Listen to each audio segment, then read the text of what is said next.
Agosto 26 de 1972. A mis hijos Iván y María Inés. Les escribo esta carta por temor a no poderles explicar nunca lo que pasó conmigo. Porque los dejé de ver cuando todavía me necesitaban mucho y porque no aparecí a verlos nunca más. Aunque sé perfectamente que la mamá les habrá ido explicando la verdad, prefiero dejarles mis propias palabras para el caso de que yo muera antes de que ustedes lleguen a la edad de entender bien las cosas.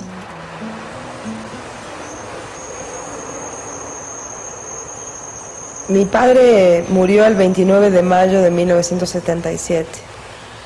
Cuando empecé a hacer esta película, sabía algunas cosas.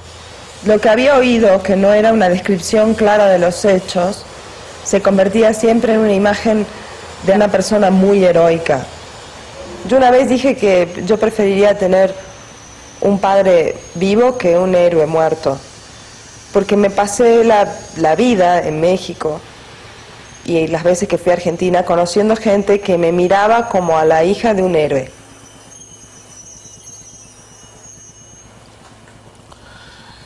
Yo siempre me acuerdo de él como un buen tipo, como un tipo que tenía buen carácter, que era un tipo que siempre aportaba, que nunca estaba en las cosas innecesarias, superfluas, metía en nada de eso. Tu padre era un hombre muy seguro en sí mismo, muy sintiendo siempre que él no se equivocaba. Y bueno, y esas cosas tienen costos grandes también.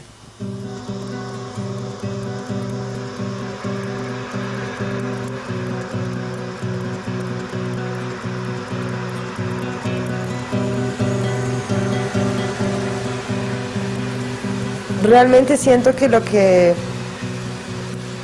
que más me falta es su mirada. La mirada de tus padres te confirma, te hace, te construye. Y eso es como crecer a ciegas.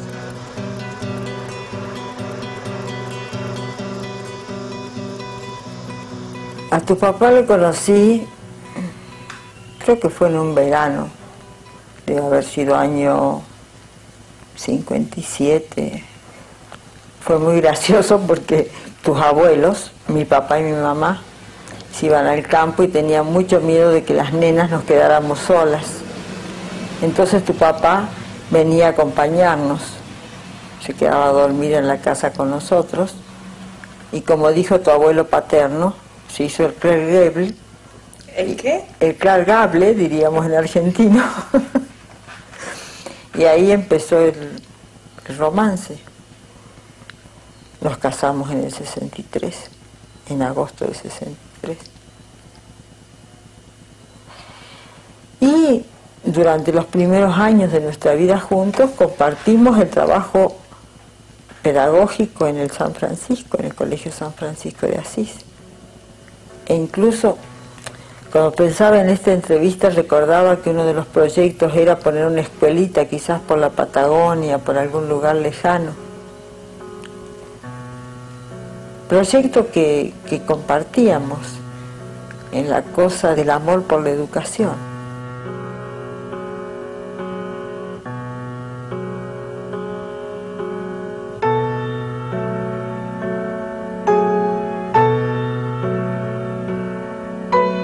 Yo recuerdo perfectamente cuando comencé a convertirme en un revolucionario.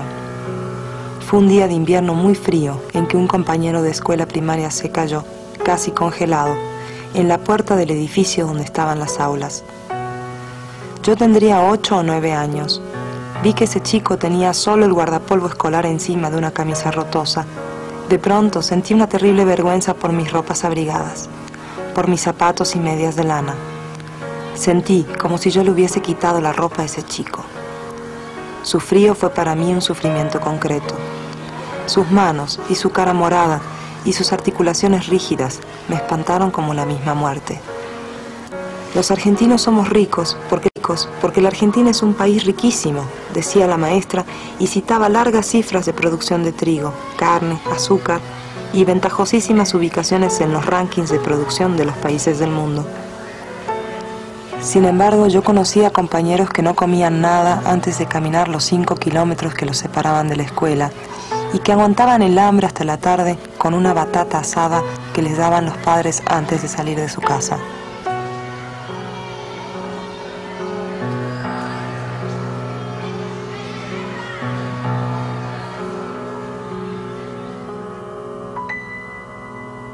Fue mucho más, digamos, más dulce en su sentimiento, más tierno, mucho más tierno que yo.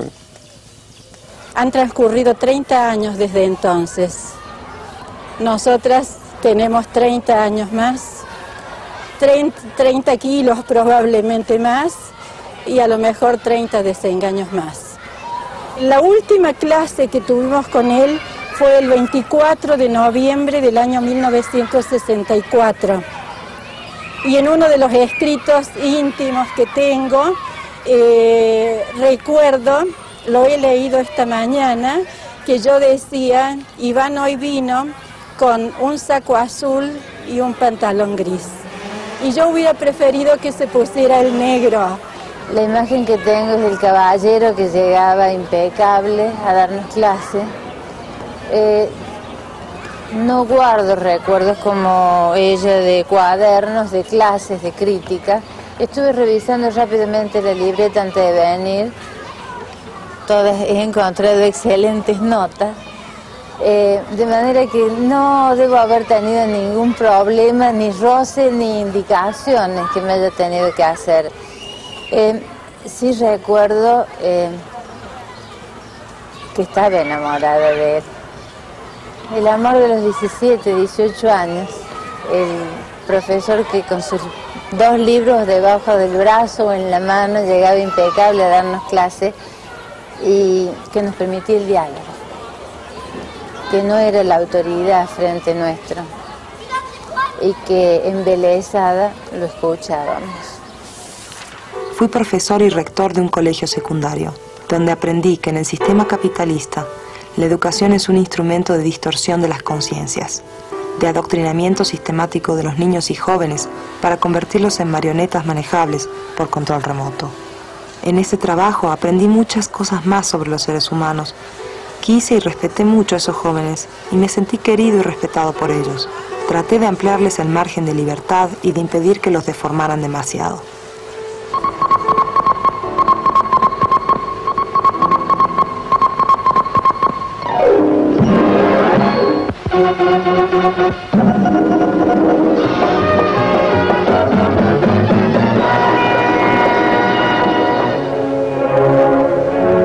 En las últimas horas de la tarde del día 27 de junio, se agravó la tensa situación existente desde tiempo atrás en las Tres Armas, que había dado motivo a varias reuniones de los altos mandos militares y del Poder Ejecutivo. La grave crisis institucional culminó con la separación del doctor Arturo Illia del cargo de presidente de la Nación. Mientras esto ocurría, las tropas fueron ocupando los lugares claves de la ciudad para mantener un orden que en ningún momento fue alterado. Después de la caída de Illia, hubo un acontecimiento que sirvió para definir un cambio en la modalidad del accionar de los grupos estudiantiles.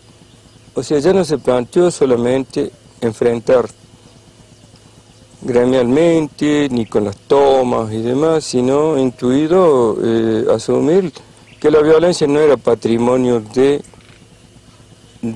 quienes detentaban el poder, sino responder a la violencia con la violencia, que fue la muerte de Santiago Pampillón. Mi práctica de esos años, desde 1966, era la de grupo de choque en la lucha contra la dictadura de Onganía, lucha callejera y agitación masiva. Con otros 4 compañeros, era dirigente del Comando de Resistencia Santiago Pampillón. Esto es la capital de Córdoba, pleno centro, Rivera, Indarte y Rioja. Aquí los obreros de la metalúrgica han hecho una barricada y han encendido fuego. La policía en estos momentos está retrocediendo de este lugar. Hasta el momento hay 2 heridos. Flores, herido de bala en la pierna derecha, y Hernández, herido en el hombro, ambos internados muy graves. Creo que hay uno más herido, ¿no es cierto? 3 heridos hasta este Una vez momento. que estando yo en la Facultad de Filosofía, llegaron los grupos fascistas a atacar a los estudiantes y entonces fuimos todos en manifestación a tomar el decanato. Y bueno, y resulta que yo que normalmente llegaba a casa a las 9 de la noche, suponte, llego a las 11 y le digo a tu padre, lo que pasa es que yo que normalmente llegaba a casa a las 9 de la noche, suponte, llego a las 11 y le digo a tu padre, lo que pasa es que se tomó el decanato porque fueron los fascistas y tu padre dijo, bueno, patria o heridas leves, ¿me explico? Dentro de lo que era mi barrio, mis amigos, había un grupo de pibes, pelo largo, hacían artesanías, todo eso. Quien respaldó a ese grupo, de la cual después terminaron grandes compañeros, están muertos, otros están vivos todavía, fue tu padre. Estaban haciendo cosas en cuero, en una pieza, con un tocadisco a toda máquina, que no sé, que estarían escuchando. Y entró y dice, ¿dónde me trajiste, loco? Dice, ¿qué? El comando Jimi Hendrix. Y bueno, y ahí los conoce. Yo lo conocí en el periodo en que se iba transformando parte, como te decía, de ese grupo estudiantil, la agrupación estudiantil, en lo que fue la estructura de las Fuerzas Armadas Revolucionarias en Córdoba. En un caso era patria o heridas leves, o sea, universidad, ámbito gremial, y el otro era patria o muerte realmente. Tu padre era uno de los fundadores, era la persona que tenía más clara los objetivos, la estrategia, el sentido organizativo. Él siempre fue uno de los teóricos más destacados que tuve, posiblemente el más destacado que siempre tuvimos. Yo estaba mucho más con FARC que con Montonero. Bueno, pero al final opté por trabajar como había que trabajar porque no quedaba más que ese grupo. Yo, como no era, te digo, la condición, no tenía obligación de responder exactamente las cosas, pero sí hice muchas acciones como necesarias. Y te digo, las hice, ¿sabes por qué? Porque a mí me amparaba esto que me ves. El pelo blanco, y la cosa de que parezco una señora que va a la feria a comprar repollo y zanahoria. Entonces sí, yo hice cosas que a lo mejor una persona joven no lo hubiera hecho, pero yo sé por qué las hacía.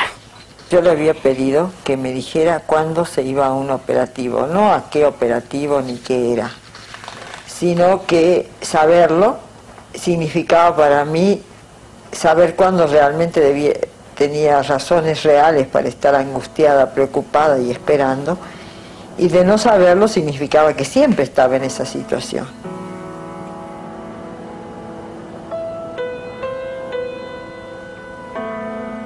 Esos fueron 2 años muy hermosos y muy duros para mí y también para la mamá, que compartía conmigo algunos secretos y todas las preocupaciones. Comprendíamos cuáles eran los desenlaces posibles. Nos queríamos y nos respetábamos mucho. Los dos éramos revolucionarios, pero sabíamos que ella no podría seguirme en la forma de lucha que yo había elegido. Ella tuvo siempre una imposibilidad constitucional para ejercer la violencia.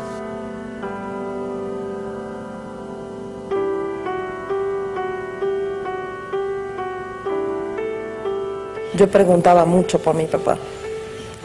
Y mi mamá me decía que mi papá se había tenido que ir de viaje, pero que me quería mucho y que ya se iba a poner en contacto en cuanto pudiera. Que me iba a hablar, o me iba a escribir, o iba a venirme a ver.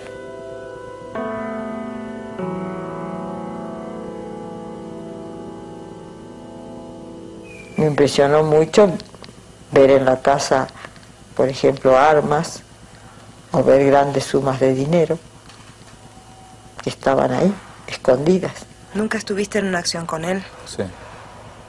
¿Y cómo fue?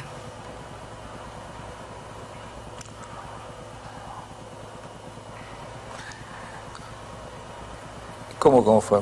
Que no sé cómo decirte, porque he estado tan desmistificado, ¿no es cierto? Hay personas que las cosas las hacen sencillas. No creo que nadie odie la violencia más que yo. Hijos, créanme.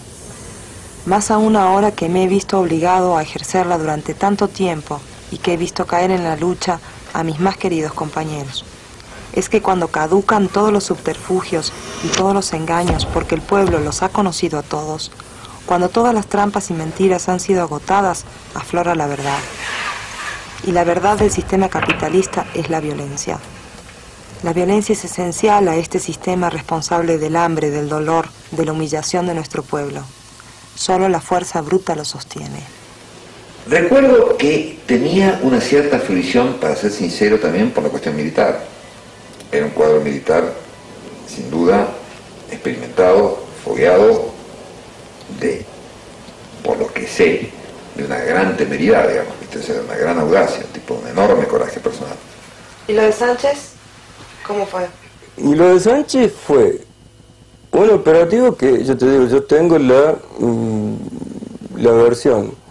Sé que Gabrielita fue vestida de colegiala, vos viste que era chiquita. Fue lo que, vestida de colegiala, vos viste que era chiquita. Fue lo que dio el aviso de que estaba saliendo el vehículo de este general. Después lo demás fue una persecución y el dispararle con fusil FAL. ¿Cómo fue todo el día del pase a la clandestinidad de él? Uy, ese día fue inolvidable. Todos los domingos nos íbamos, nosotros tres, vos, Iván y yo, a la casa de papá y de mis padres, a la Quinta Santana.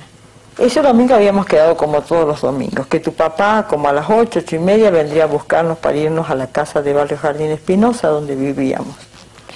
Y como a las 6 de la tarde más o menos tocan la puerta de calle y abro yo, y era una persona, un hombre, que me dice que lo buscaba al profesor Roque. Y yo le dije, ¿para qué lo busca? Y me dijo, no, lo busco porque usted ya sabe, tengo que hablar a solas con él, como dando por entendido, por sobreentendido, de que había alguna cosa clandestina. Entonces yo, que lo percibí como un policía, le dije, pero ¿qué puede tener que decirle a mi marido que no me pueda decir a mí? Entonces a mí me entró desesperación que tu papá llegara a buscarnos. Y el único teléfono que yo tenía, que conocía como para posibilidad de comunicarme con tu papá, es el de Pardo. ¿No te acuerdas de mí cuando era chica? Sí, sí. Me acuerdo. Eras muy chica, pero me acuerdo. Que me hacían chistes y chanzas porque a veces prefería jugar con vos y no participar de algunas partes de las reuniones de los grandes. Sí, sí, me acuerdo. Entonces le hablé por teléfono y le dije, flaco, quiero comunicarme con Iván, tengo un problema con los chicos y quiero hablar con él. No te preocupes, Azucena, me dijo, enseguida te llama Iván. Al ratito me habló tu papá. Entonces yo le dije, mira Iván, Ivancito está con un poco de fiebre, prefiero quedarme aquí, que para que lo vea mi papá, mejor esta noche no me voy a dormir a casa, no vengas a buscarme. Bueno, quédate ahí nomás, me dijo, no te voy a buscar. Y bueno, y como a las 10, 10:30 de la noche, mi papá y mi mamá nos llevaron a nosotros tres a la casa. Tu padre indudablemente había pasado por ahí, había sacado una valija y había sacado ropa. Y ese fue el pase a la clandestinidad. Y ahí yo cometí un error en el sentido de que hablé a lo de Pardo desde el teléfono de la casa de mis padres. Esa misma noche allanaron la casa de Pardo. Ante la necesidad de no permitir que nos detuvieran, tomamos la decisión de cambiarnos de lugar y viajar de Córdoba a Tucumán. ¿Solo vos y él? Sí. ¿Era de día? No, creo que fue de noche. Pero realmente no recuerdo exactamente. tiene mucha importancia. Sí, para mí es como un nudo importante, ¿no? El momento en que él tiene que ya no se puede conciliar la vida familiar y la actividad política.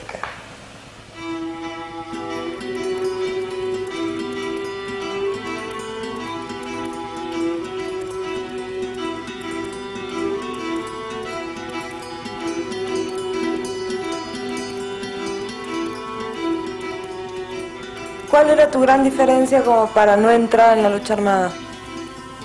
El rechazo a la violencia. No admito la violencia en ninguna de las formas.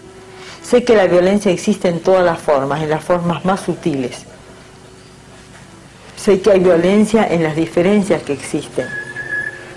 Pero yo no podría ejercer la violencia, ni aún contra los que la han ejercido arbitrariamente. Porque además siempre sentí que era inmolar tu vida y pensé que la vida es para vivirla, no es para inmolarla.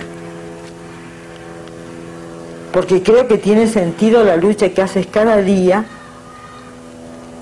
con tus hijos, con lo que haces, con lo que piensas, con lo que construyes, y que eso era un proyecto que tenía por finalidad la muerte. Y frente a eso me rebelo, y me rebelé siempre.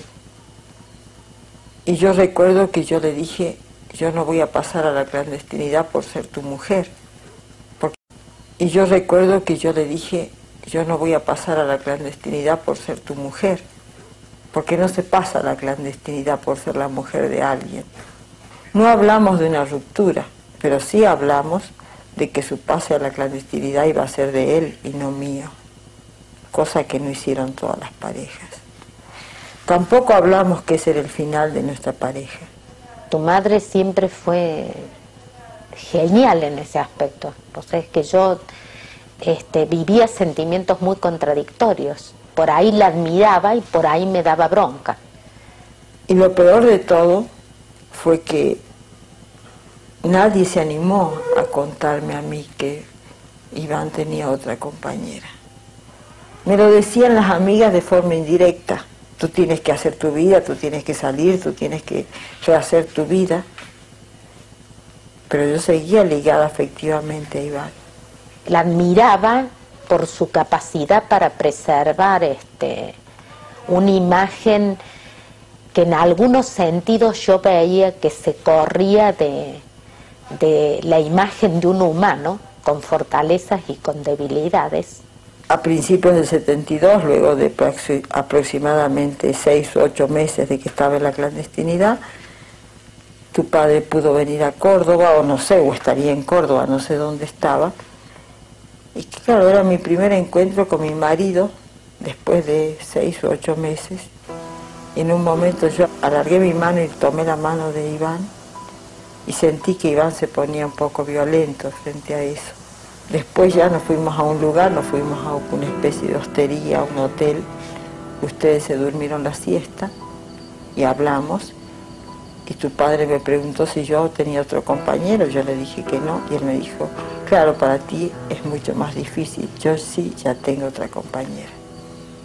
Bueno, para mí se fue sentir que el mundo se derrumbaba realmente. Como que no había tomado conciencia que era una separación no solo de física, sino una separación de pareja.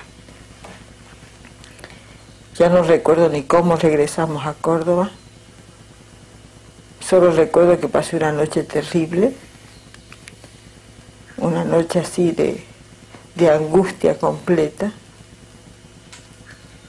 Y también recuerdo una cosa que pienso que estaba en lo negadora de la negación mía de admitir que Iván ya debía tener otra compañera, porque cuando Iván me dijo, yo ya tengo otra compañera, mi pregunta fue, me dijeron que Gabriela Joffre pasó a la clandestinidad, ¿es cierto? Yo no pensaba, ni sabía, pero fue mi pregunta. Y tu padre me dijo sí, pero no me dijo, es mi compañera. Para mí era muy desestructurante cuando llegaba tu papá. porque era sentir que ese vínculo con mi marido todavía existía como vínculo. Y a la vez estaba Iván con Gabriela y Iván tenía otro hijo. Yo siempre lo quise mucho a Martín. Pude separar lo que fue mi dolor de mujer abandonada del cariño por Martín. A mí me preocupaba, y yo se lo dije, que Martín no hablaba. Hablaba una cosa que no era un lenguaje solamente de él, no. Y además, ¿sabés qué pasaba? No sé qué recuerdo tenés vos de Iván, pero Iván era un tipo con una disciplina, y aquí lo estoy viendo, con una disciplina muy fuerte y una capacidad para no demostrar sus sentimientos. Como que el ser revolucionario para él era parte de un control. Hubo una pelea bastante grande con tu padre a raíz de su detención en Devoto, porque quería que yo los lleve a ustedes a Devoto. Yo me opuse, tú eras muy pequeña y todavía estabas aterrada de cuando tuvimos el allanamiento en casa y viste como uno de los militares me ponía una pistola en la sien a mí. Y veías un soldado, aunque fuese un conscripto, y casi te aferrabas. Y yo le escribí una carta a tu padre que yo no podía permitir que ustedes vivieran los controles que se daban en Devoto para verlo, que yo me oponía a que ustedes pasaran eso. Obviamente era la máxima autoridad que había caído y que estaba adentro de la cárcel, ¿no? Y me contestó que yo era una burguesa y que no entendía nada y que los hijos de los revolucionarios iban allá y cantaban, no sé, el himno montonero o la Internacional Socialista. Y yo le contesté que yo, además de estar a cargo de ustedes, era quien estaba a cargo y que por lo tanto no permitía que mientras yo los criaba él bajara la línea ideológica. Cuando vivíamos ahí en Ramos, era una casa, bueno, una casa sencilla, pero tenía un fondo grande y había un árbol que yo un día vi que tenía así cortes, hachazos, ¿no? Y le digo, Iván, ¿qué le pasa a este árbol? No, me dice, bueno, sí, es que a veces yo le pego, me dijo así como eludiendo, ¿no? Y después me dice Gabriela que cada vez, fíjate, cada vez que desaparecía o mataban a un compañero, que imagino sería de la conducción o muy ligado a la conducción, le pegaba un golpe al árbol. Yo me quedé con ganas de hablar con él. Empezamos en un proceso así de disidencia, con muchas críticas y bueno, ahí sí me quedé, yo creí que por lo menos me iba a decir, che, te volviste loco, ¿qué te pasó? Eso es lo único que me quedó, que nunca lo vi más. Yo cada vez que recuerdo a tu padre puedo decir, me dolió mucho que nos dejara. Me dolió mucho porque era el padre que yo quería para ustedes, era el padre que yo elegí. Me dolió mucho que me dejara, pero me duele más por los hijos que por mí, porque era el padre que yo pensaba que mis hijos necesitaban. Pero nunca dudé de su honestidad para con la relación conmigo. Es decir, supe que cuando se había roto, pero que mientras existió de a de veras.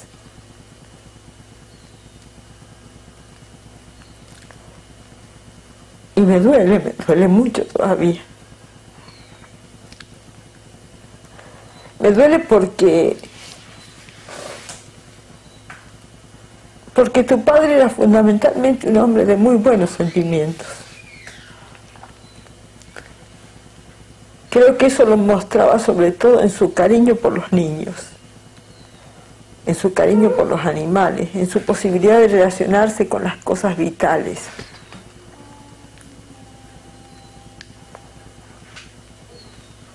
Y me duele porque a lo mejor hubiésemos discutido mucho sobre la educación de ustedes. No idealizo la cuestión. Sé que podríamos haber discutido muchas cosas, pero sé que pocas veces dudamos uno del otro de la sinceridad con que estaba hablando.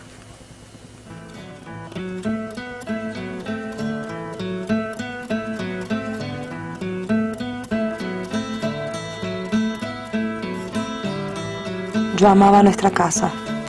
Nada me gustaba más que jugar con María Inés o hacer un asadito en el patio y regándolo con bastante vino, comerlo con ustedes, con los amigos, con los tíos, seleccionando los mejores bocaditos para vos, flaquita, o para tu vieja. Nada me gustaba más que darme importancia enseñándoles las primeras cosas sobre el mundo. Nada me hacía más feliz que jugar con ustedes o salir con la mamá, ir al cine, comer cualquier cosa por ahí y volver a casa no muy tarde, vigilar que ustedes estuviesen bien tapados y darles el último beso antes de irnos a la cama.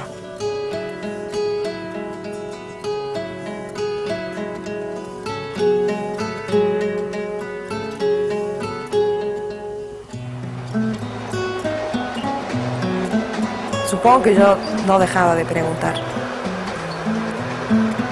Porque en algún momento mi mamá me dijo que podía escribirle una carta. Y para mí fue muy doloroso porque un tiempo después de haber escrito esa carta, le encontré la carta guardada en un cajón de mi mamá. Entonces fue como si mi mamá me hubiera engañado. Porque para mí era muy importante saber que tenía alguna manera de comunicarme con él. Yo estoy investigando un poco las versiones de la caída. Me gustaría saber cuál es la que vos tenés. Yo tengo la idea que era un matrimonio grande, que era el que hacía la cobertura de la casa, que cae él. No sé si le habrá alcanzado a avisar a la familia. Eso no sé. A su mujer, no sé. Pero era una cobertura aparentemente buena, porque era un matrimonio mayor que nosotros. Y en esa casa donde nosotros en la parte baja vivían ellos, y en una parte alta que tenía creo que 2 habitaciones y un comedor grande, ahí vivíamos nosotros. Ahí viví yo con mi familia y después ahí fue donde se instaló Lino, ¿no es cierto? ¿Te dice algo el nombre del tío? ¿El sobrenombre? El tío era con el nombre con el que lo conocíamos a la persona esta. Le decíamos el tío y la tía, las 2 personas que vivían en la casa. Yo fui secuestrado el 14 de octubre del 1976. Lo conocía a Lino, a Julio Roque, en el 72. Para mí era Lino. Era en una casa donde estaba, entre otras cosas, el servicio de documentación de lo que en aquella época era el ala capital de la columna norte de la FARC. El día en que cae Lino, era un día de mucha efervescencia dentro de la escuela de mecánica, dentro del lugar de detención, ¿no? Un compañero que hacía unos días se había caído, se había quebrado y había dado un par de citas, ¿sí? En una de esas citas cae el tío. ¿Usted conoció a mi padre? Sí. Y de él de él lo recuerdo. Y yo te cuento cómo lo llegué a conocer. Tu padre era responsable de montoneros. Entonces, tu padre, primero yo tuve otros compañeros, como te dije, iba rotando, paraban en mi casa, en la cual yo los recibía. Una de las misiones que yo tenía era contactar compañeros que querían hablar con la Conducción Nacional. Entonces, en eso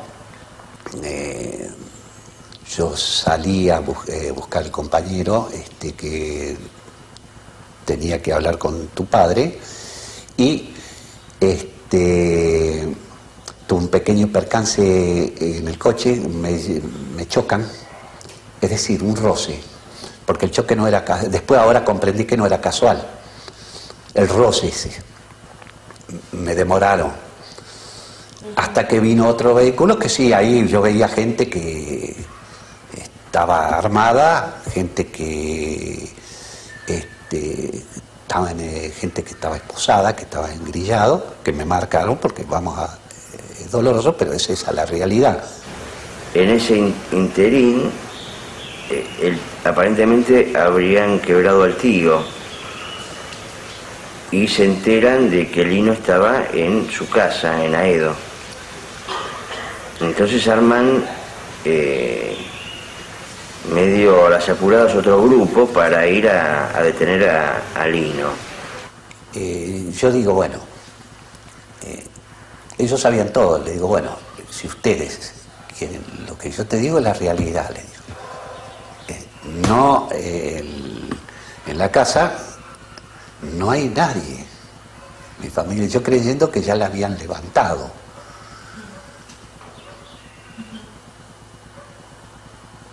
Entonces cuando me dicen, el oficial no, dice, en tu casa está. Entonces dije, acá la familia. Luego pensaste, yo tengo 2 chicos. Ahí me vino todo y me acordé y digo, no levantaron la casa, ¿viste? Lo primero, por el tiempo, porque de Aedo, cerca de Aedo, hasta la Escuela Mecánica de la Armada, por el tiempo, la casa se tiene que haber levantado. Para la cita era un recorrido muy corto. Yo no me acuerdo bien si habíamos dado 30 minutos como máximo o 35, algo así. Era poco porque se venía. El asunto es que cuando la casa cae, yo tenía mi familia y tu padre.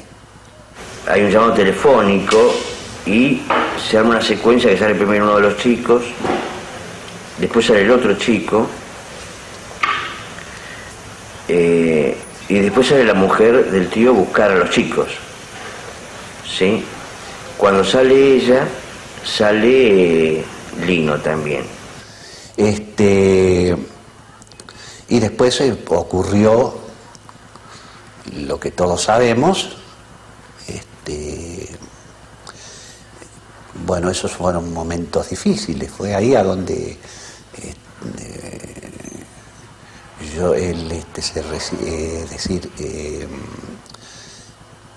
la casa fue, en términos, digamos así, fue localizada con las fuerzas represoras y bueno, los relatos de la gente que participó en esta operación es que un suboficial de la policía, que era de los grupos operativos de la ESMA, quiere agarrarlo a Lino por la espalda. Lino se da cuenta y le pega un empujón y entra corriendo a la casa de nuevo. Entra corriendo y tira una granada. Esa granada cuando explota hiere en el pie a otro suboficial. Y comienza un tiroteo. El Lino tiraba desde el primer piso de la casa esta. Aparentemente lo que decían es que el Lino tiraba con una ametralladora. Y los que estaban enfrente tiraban con escopetas, o sea, aparentemente el Lino tenía más potencia de fuego en ese momento. Después otro oficial que participó del secuestro, de este intento de secuestro, relata que él estaba intentando entrar por los fondos a la casa, ¿no?, cuando ve que Lino intenta salir por los fondos y él le tira con una pistola. Él dice que cuando Lino ve que le está tirando una pistola nada más, o sea que siente el tiro de un arma corta, de un arma de puño, intenta salir cubriéndose por el fuego de la ametralladora. Y en ese momento llega aparentemente un suboficial de la Marina con un fusil pesado y empieza a tirar y hace que Lino tenga que retroceder, o sea, él ve frustrada su su escape, o sea, no logra romper lo que había entendido sobre la casa y se vuelve a meter dentro de la casa. Este fue un tiroteo que duró muchísimo tiempo, duró horas a lo mejor. En ese interín, bueno, se ve que se prende fuego cosas adentro de la casa, posiblemente y no estuviera destruyendo materiales de la organización que sería peligroso que cayeran en manos de estas bandas del ejército, de las Fuerzas Armadas, ¿no? En un momento se produce una explosión muy grande en la casa. Ya el incendio tenía dimensiones importantes. Y es como que, bueno, ahí se hace el tiroteo, aparentemente en ese momento es cuando entran y bueno, los relatos es que encuentran a Lino. Ellos dicen que se habría suicidado por una pastilla de cianuro, por las características que quedan en el cuerpo, ¿no? Esa cosa cianótica oscura, ¿no? Yo también recogí la anécdota famosa de Miguel Ángel Lauleta, el ex montonero, ¿no es cierto?, pasado a los marinos, que por cierto, según testimonios que tengo actuales de algunos sobrevivientes, ¿no es cierto?, de la misma, pidió participar en el operativo de captura que culminó con la muerte de Roque, que fue vestido de fajina, que pidió un 38 y que abrió fuego sobre la parte, una parte creo que trasera o delantera, no sé, de la casa, pero que era balcón y no ventana, sobre la cual aparentemente no se había asomado tanto Iván, o sea, no era un lugar, digamos, desde donde estaba tirando, pero él aparentemente bate ese blanco, o sea, tira sobre ese blanco, junto con los marinos. Después, cuando ya se sabe el hecho de la muerte concretamente, este miserable se jacta de la muerte de Roque. O sea, dice, qué bueno que ya murió esta monta hija de puta.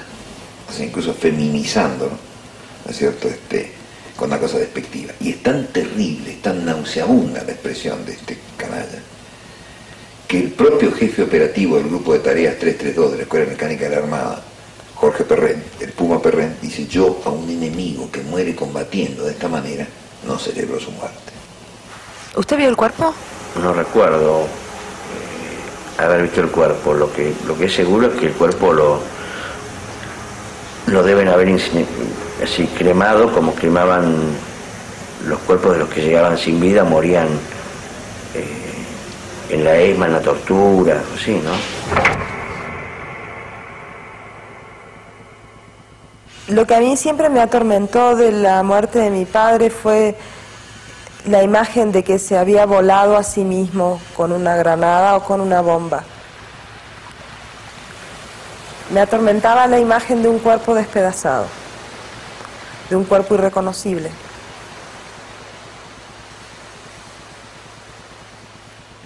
La descripción en cuanto al operativo lo pone a usted en un lugar muy desagradable. Sí. ¿Usted no recuerda la anécdota? A ver, no, ¿qué me estás diciendo? No te entiendo lo que me decís. Es desagradable estar en... Hombre, claro, por supuesto, sí. Pero si bien yo no lo voy a engañar, yo no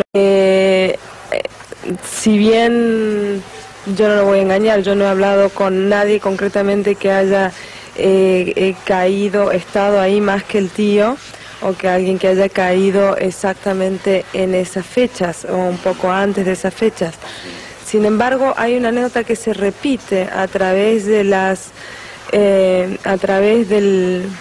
de los relatos de mucha gente que ha sido, digamos, de una u otra manera testigo de esta historia, donde dice que usted propuso un brindis a la muerte de mi padre. Absurdo, totalmente absurdo. Es lo mismo que te decía antes, si alguien, ¿para qué describirme a mí con gordito de bigotes y con las uñas llenas de grasa? Es lo mismo. ¿Cuál es el sentido absurdo. Ahí no había una confraternidad entre la mayoría de los que estábamos detenidos y los oficiales. ¿A quién le había propuesto un brindis? Es bastante siniestro, pero es interesante pensar que alguien pueda construir esa idea.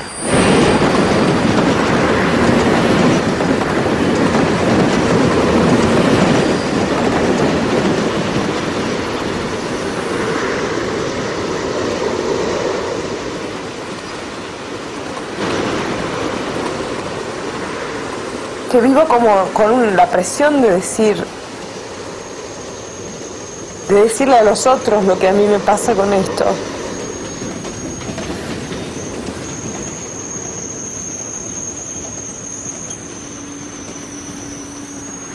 Y finalmente es algo como muy mío con mi papá. Es como si no se lo pudiera decir a nadie más.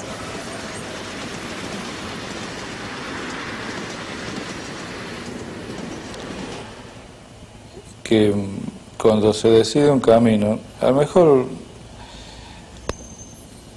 yo creo que él lo supo bien. O sea, a lo mejor, por ejemplo, en el caso mío, lo vi más románticamente, no sé. Después también habremos ido aprendiendo un poco. Pero es un camino... sabíamos que era duro. Además, yo creo que ninguno de nosotros se imaginaba que iba a quedar con vida. O sea, no es que quisiéramos morir, nosotros no teníamos ninguna ganas de morir. Teníamos muchas ganas de vivir. Pero la verdad que hasta las estadísticas te daban medio...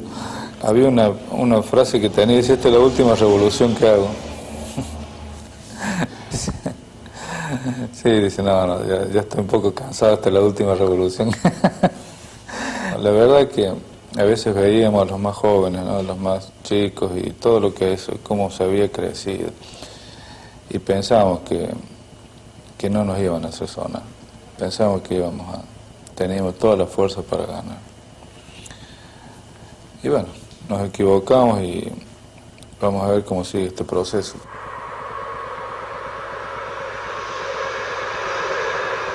Nunca le pude decir a mi papá que no se fuera.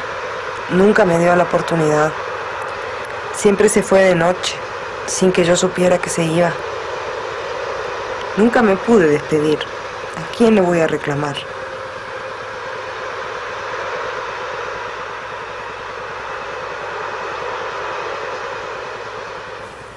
La historia nuestra no es fácil. Tiene... Y como una historia de guerra, una historia de... Hay mucho drama, hay mucho sacrificio, hay mucho dolor. Hay muchas alegrías también. Pero, digamos, nosotros no lo vivimos así. Yo lo viví con mucho dolor al final, porque no estaba convencido de lo que estaba haciendo. Pero cuando estuve seguro de lo que quería hacer, lo viví con mucha plenitud y tranquilidad. Y yo creo que él lo vivió siempre así, por lo menos hasta que la última vez que yo lo vi. No tengo nada de él. No tengo una tumba. No existe el cuerpo. No tengo un lugar donde poner todo esto. Yo creía que esta película iba a ser una tumba, pero me doy cuenta que no lo es, que nunca es suficiente. Y ya no puedo más. Ya no quiero saber más detalles. Quiero terminar con todo esto. Quiero poder vivir sin que esto sea una carga todos los días. Y parece que no puedo.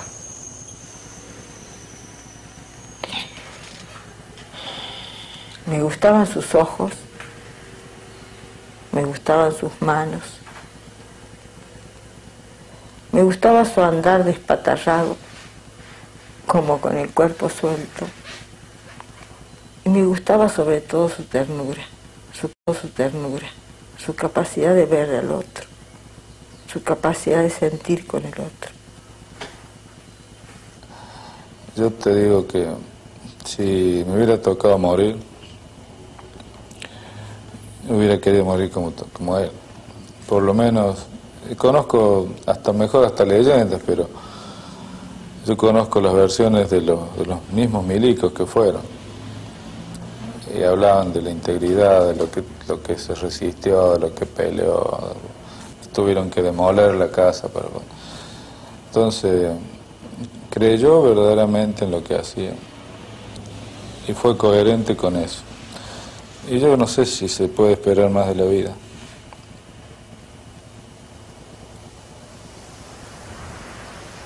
Hice la película para entender por qué había hecho lo que había hecho y quién era en medio de todo eso, ¿no?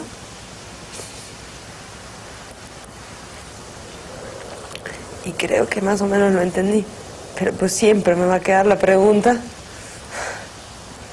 de si se cuestionó en algún momento, aunque sepa que le dolía y aunque sienta que está su pérdida. Siempre me va a quedar la pregunta.